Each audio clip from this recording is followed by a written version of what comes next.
So, you may have heard this phrase from Mr. Jordan B. Peterson, and I believe it's. I forgot which rule it was, but it was definitely one of his rules in his book, 12 Rules for Life. But, I don't know. I guess I want to create this video to go a little deeper on it, really. I mean, I read his book, and I'm currently reading his second 12 Rules for Life, 12 More Rules for Life book. So, I guess, starting off, throughout this video, I'm going to be talking about, like, symbolism and metaphors. So just be aware, alright? So from the phrase clean your room, the room can be symbolical to your life. So why can I say this? Because how clean your room is generally a reflection of how clean your life is. That's a generality, and that's going to offend a lot of people, because what I'm saying is if your room is cluttered, then your life is cluttered and messy. And honestly, it probably is true. And if you have a gut reaction to that, then you're getting defensive about it. So, I don't know. Look into that a little bit more. I don't know. That's just what I think.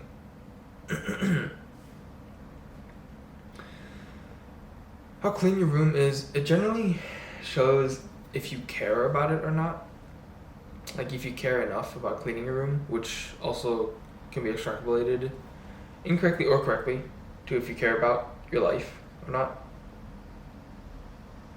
It's more so if you care about the small details that make up the big picture.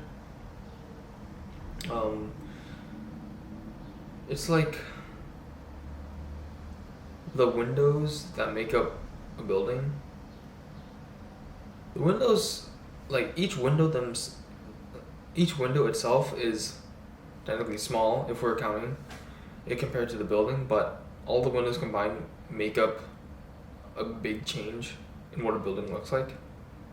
So it's the small things.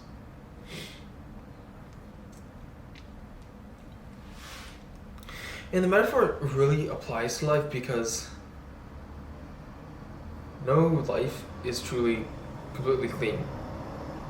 I mean, you can go backwards and say that from there, no room is completely clean, and that's really true because you can't really completely clean a room. You can always try, but your room can never be completely clean. If we're looking at it microscopically, there's always going to be bacteria, so you can't ever really do anything about that. Unless you want to live in a vacuum. Which then you'll die, because you don't have oxygen, so. So in a sense, we are on a journey. We're on a never-ending journey to clean our room, hence clean our life. And so, we continuously get baggage from life, which clutters the hypothetical room, in which we need to digest those traumas, whatever clutters our mind, and to that we clean up a little bit of our room. I mean, that also applies, like, not metaphorically, but like physically to your room. You know, you get some stuff, you pile it on your desk, you leave it there, and then, I don't know, you come back a couple days and then you sort it out, organize it, and do all that stuff.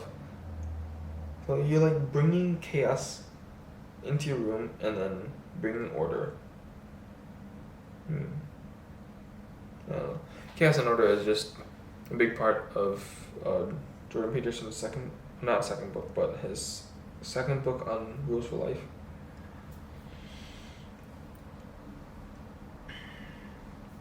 So, away from the metaphorical stance, by cleaning your room, you're taking the first step in cleaning up your life. Why is this so?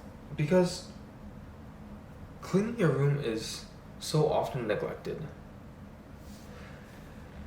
Why is this? Well, you think it's beneath you.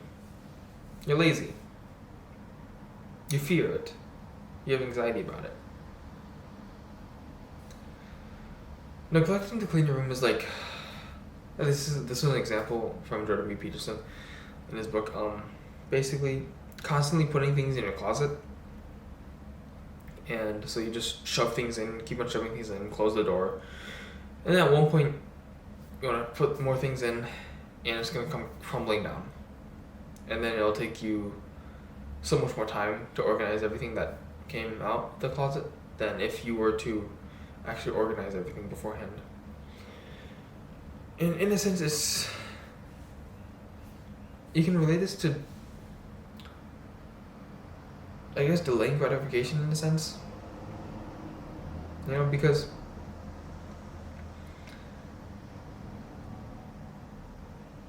by ignoring something, you're gratifying yourself in a strange way. You're like gratifying the itch of, oh, this needs to be organized. Like, oh, let me just put this in here. Okay, that's gratified, done. And the harder way is to spend the time to actually sort things out. I don't know, it's a weird thought that I just had. And I'm not sure how well that ties into it. I mean, it's something to ponder about.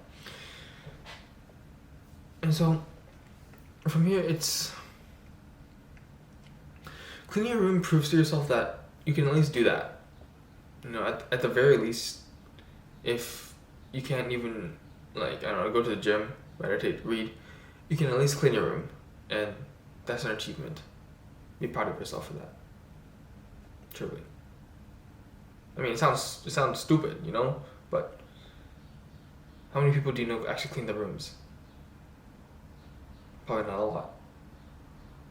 So be one of those people. Clean your room. And it means that you can at least promise yourself that you can clean your room. Like, you may not be able to promise to yourself that you'll go to the gym, but you can at least clean the room. And from this, you build confidence in yourself, that you're trustworthy, that you're capable. You build an identity that you're someone who can get things done. You can do the menial tasks. And once you have something that proves that you can do something, from there you can go on and challenge yourself even more. You can do even more challenging things. You can take the first step and go to the gym. So, cleaning your room is important. So how do you start? Start with the most disgusting corner that you have. Why do you want to do this? You want to start off with the most off-putting part, because it'll make the rest of it so much easier. So if you start off with the most disgusting part, it'll be extremely challenging. It'll take some willpower. And the thing is, willpower decreases as the day goes by. You have the most willpower when you wake up. So you want to do it first. You want to get the most disgusting things out of the way. Because that'll drain willpower. And then everything else will take less willpower. And everything else will feel much easier, because you've already gotten rid of the most disgusting part. And everything else will seem relatively cleaner to do. So, start off with 5 minutes. And don't check the time. 5 minutes of completely concentrated cleaning. From this, you'll if you do it correctly, 2 or 3 hours will go by. And you won't even notice the time, because you were so immersed in cleaning. And I'm guessing that you'll probably finish cleaning, or you'll want to take a break, and that's when you'll check the time. And you'll find that time flied by, because you're so immersed in the task of cleaning. That's called the flow. And I mean, the flow is The flow is amazing. You want to get in the flow. This absolute concentration. That's the flow.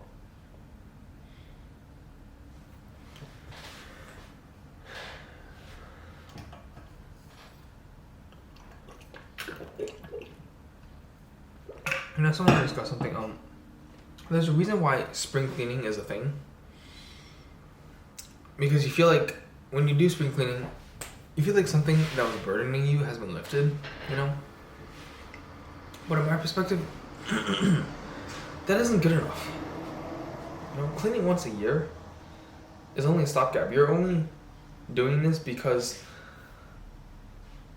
the chaos in your room has become so intolerable that you feel like you have to clean it.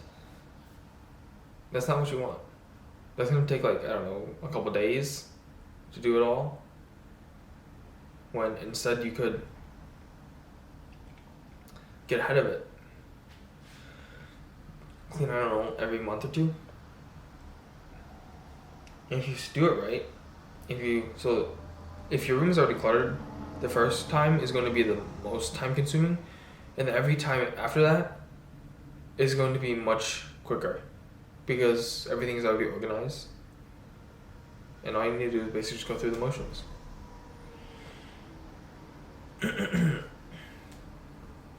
So what are you doing when you're cleaning your room? You're providing order to chaos, and that's also from Jordan B. Peterson. And extrapolating from this, in a sense, you are emulating God when you're cleaning your room, and this is gonna piss. What I'm gonna say from here on is gonna piss some people off, I think. Actually, no, that'll be the next video. Next video. But you're bringing goodness to evil. So if from the Christian perspective, God is all good. So you're emulating God, basically. I mean, even if you're not religious, it's still something, right? So cleaning your room will change your life. I mean, at the very least, you'll feel accomplished just for doing the act. It's a challenge that many of you will have to overcome. It's the metaphorical dragon that you need to defeat to get to the princess and the gold. And this is also an example from Jordan B. Peterson. I mean, this entire video is basically inspired by him, if you can't tell. And so, cleaning your room is like the first level dragon, first level boss, first world boss. And then from there you can step up and take even greater challenges. It's how you level up in life. And taking bigger challenges means bigger rewards. And who doesn't like that? And even if your life is entirely in chaos, you can always bring some order to it. Clean your room.